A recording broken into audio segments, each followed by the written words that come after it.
Greetings gastronauts, this is KeefCooks, I'm Keith, and today I'm going to do a bit of a promo for a new cookbook by a friend of mine, Dan Toombs, the curry guy, and his new book, One Pot. You'll never guess what that's about. So from this book I'm going to make the Indonesian Malaysian classic, beef rendang.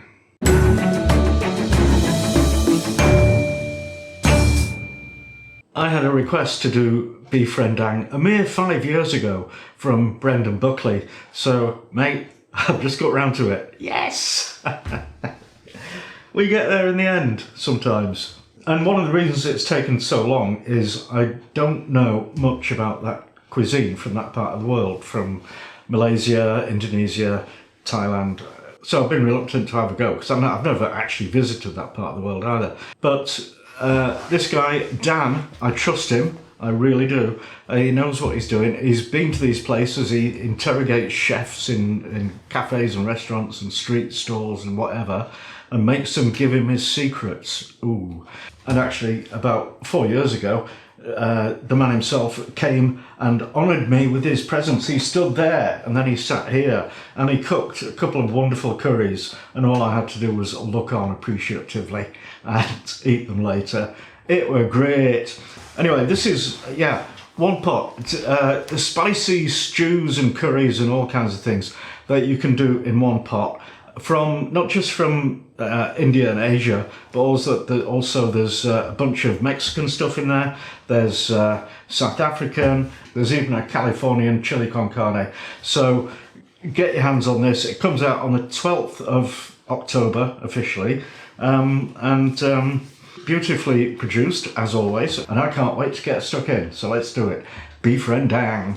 Okay, you'll need some rendang paste, and you can buy that quite easily in Asian shops, or you can make your own. I'm going to make my own because I do. I'm making slightly smaller quantities than Dan suggests in his book, about 3/4-ish, because it seems to me there's quite a lot there, and I'm only cooking for 2 little people, so there you go.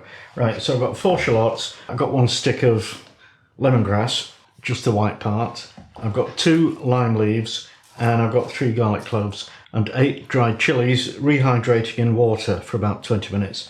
Also, for the first time ever, I've tracked down some galangal. Not in the flesh. I wouldn't know what a chunk of galangal looks like if it hit me in the face, but I did find this ready squished paste, so I'm going to sub a teaspoon of that instead of an inch of the real thing, and that should be okay. All right, we need to chop all this dead little. When I say chop it dead little, I don't mean that at all. I mean like peel and chop the shallots into little chunks, and same with the lemongrass, and squish the garlic, top and tail it, and stuff, because it's going to go in a little blender to get turned into a paste.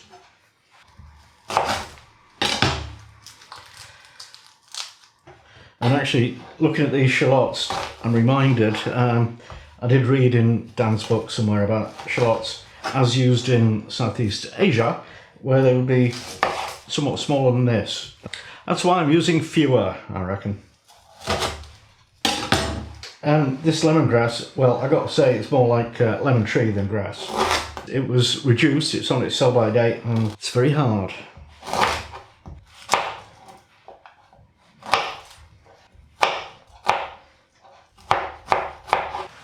Okay, here we go. I think we need some liquid. So this is some of the water that the chilies were soaked in.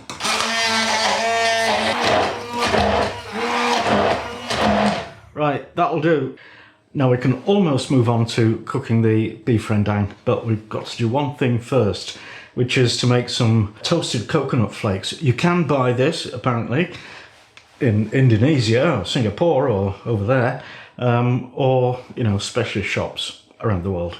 This is 25 grams of coconut flakes. I'll break them down somewhat because they're quite large, and we're in a dry pan, and we're just going to toast them without turning them black.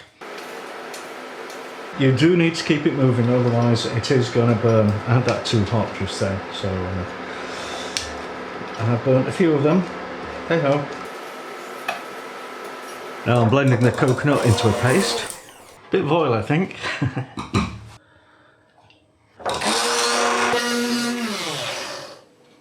For the beef rendang, we have a few ingredients. We've got 800 grams of beef. This is mostly beef short rib on the bone, because that'll give it amazing flavour, and a chunk of rump steak as well to make up the weight. Right, cinnamon stick, 5 centimetres, 2 inches. The other really hard lemongrass stick, 2 star anise, 5 lime leaves. I'm a bit annoyed about this because I had to get the lime leaves from Tesco's in a little jar. This was the full jar.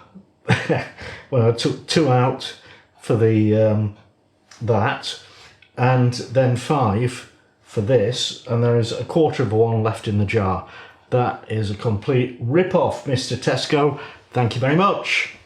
And 4 green cardamoms, crushed, and 4 cloves. Okay, so we want 70 ml of oil. That can be rapeseed oil, canola oil, or coconut oil, which I think is more authentico. And also a can of coconut milk. He says thick. It is thick. 1.5 teaspoons of tamarind paste. I haven't got tamarind paste, I've got concentrate, and it reckons it's 4 times stronger than actual tamarind paste. So, you know, about ½ teaspoon of that. We also need the rendang paste that we made earlier and the toasted coconut flake stuff. Okay, let's do a spot of cooking. Now we need a spot of prep. We've got to, oh, this, oh. Okay, this is wood. You could make furniture out of that. Eek. Slice your lemongrass. I'll know never to buy expired lemongrass again. This is ridiculous. I'll just chop the steak into chunks, like bite-sized.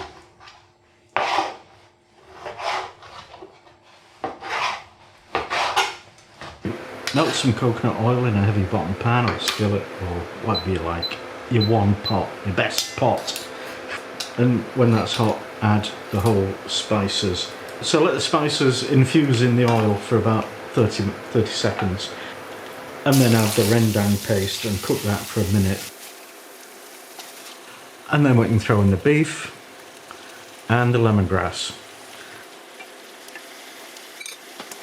Alright, let the lemongrass and the beef cook for about 5 minutes, and then add the coconut milk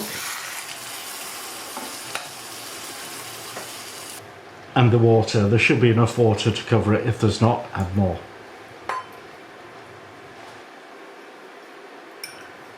Now stir in the KeefCooks, the toasted coconut paste, the broken up lime leaves, and the tamarind paste.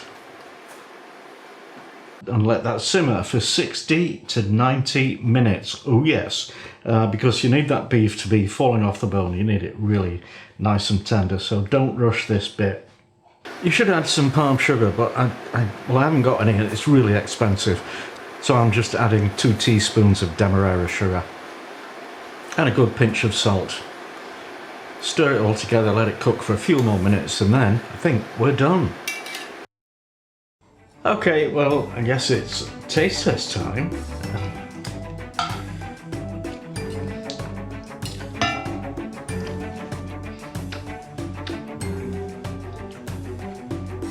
Beef, coconut, heat, splendid. You should try it. Thanks for watching, and see you next time.